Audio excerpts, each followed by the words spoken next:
oil spills occurred in the last 5 decades, Exxon Valdez remains a prominent one.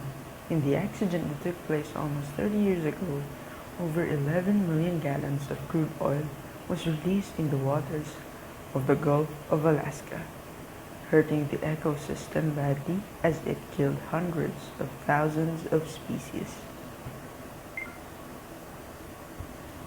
Less than 15% of the oil was recovered. News cameras captured the damage 800 miles of shoreline already covered with oil.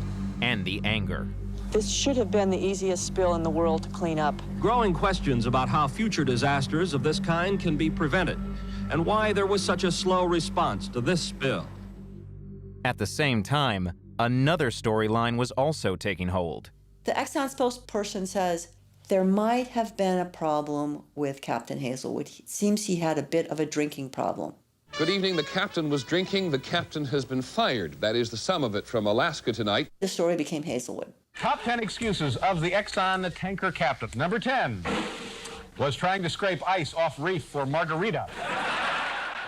That's a sensational kind of story. You have an immediate assignment of responsibility, an immediate villain.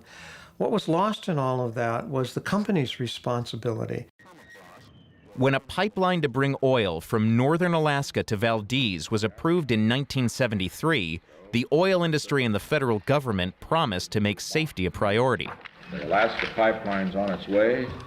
The environment will be saved. The government initially supported double-hulled tankers and a high-tech navigation system in Valdez. We were given blanket assurances about safety and spills.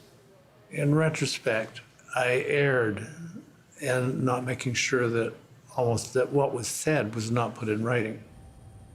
Those promises never materialized, and when the state of Alaska passed its own safety law, the oil industry sued, saying the law infringed on federal authority. The court threw out the state's plan, so no double-hulled tankers, much more freedom to determine where the navigation channel would be. When the pipeline first opened, tankers were closely monitored by the Coast Guard and stayed in the shipping lanes even when they were clogged with ice flows. Instead of diverting out of the channel, they were supposed to slow down. But by the time the Exxon Valdez left port, the Coast Guard routinely allowed ships to leave the channel to avoid the increasing amount of ice. Slowing down was not something they want to do because time is money.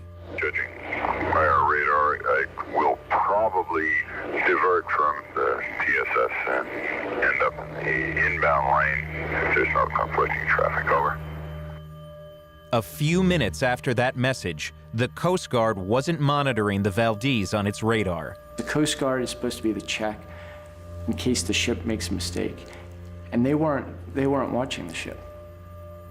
Captain Hazelwood turned the bridge over to third mate Gregory Cousins and went to his quarters after giving instructions to maneuver around the ice. Did you have any concerns about getting past the ice?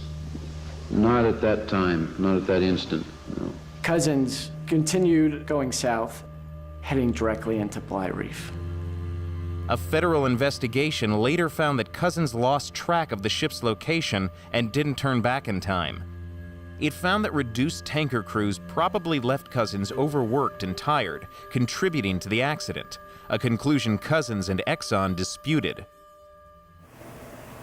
Hazelwood was worried about the ice from the Columbia Glacier because large chunks have broken off and was already on the shipping lane. They were discussing over what happened during that time.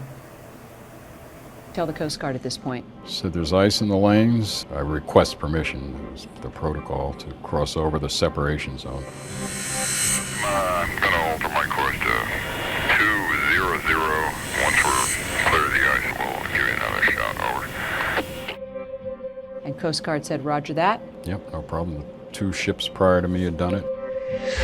Although the Coast Guard was listening, it was not watching. Even though its radar could have tracked the ship, there was no requirement to look more than 6 miles out. Exxon Valdez was 8.